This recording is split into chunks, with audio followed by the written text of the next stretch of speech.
Interactive surfaces are now common in everyday life. They allow users to walk up and use them with no instruction. However, current methods for providing tactile feedback require the user to cover up the visual content by touching the display or attach devices to their hands.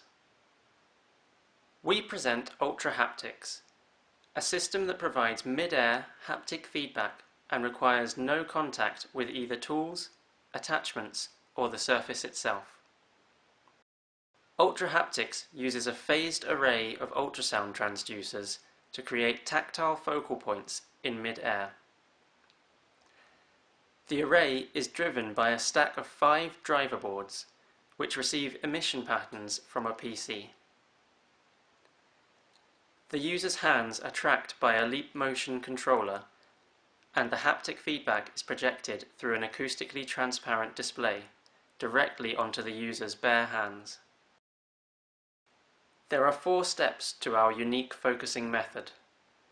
First, we define a large volume around the transducer array, within which we will model the ultrasound field.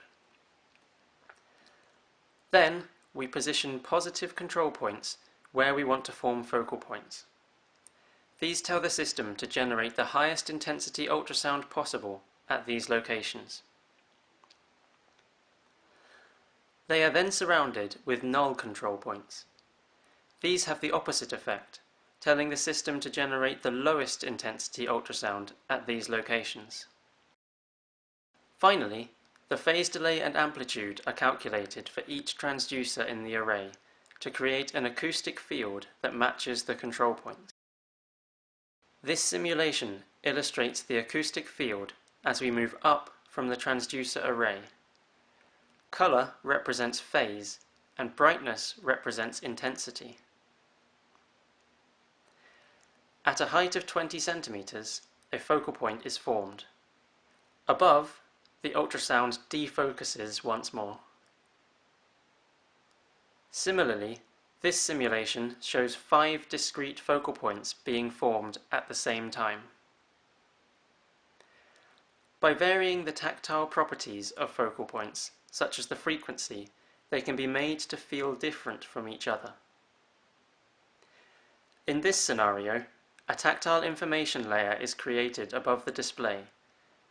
By moving their hand over the map, the user can feel the population density of a city. The frequency of a focal point represents the density in that area. Here, focal points are created above elements of a music player interface. This allows a user to locate themselves on the interface without looking. Tapping the focal point above the button starts and stops the music. The focal point above the volume slider can be grabbed. At this point, it pulses to inform the user that the system has recognized their grasp. The focal point can then be slid up and down to change the volume. These are just a few of the applications that become possible with the UltraHaptics system.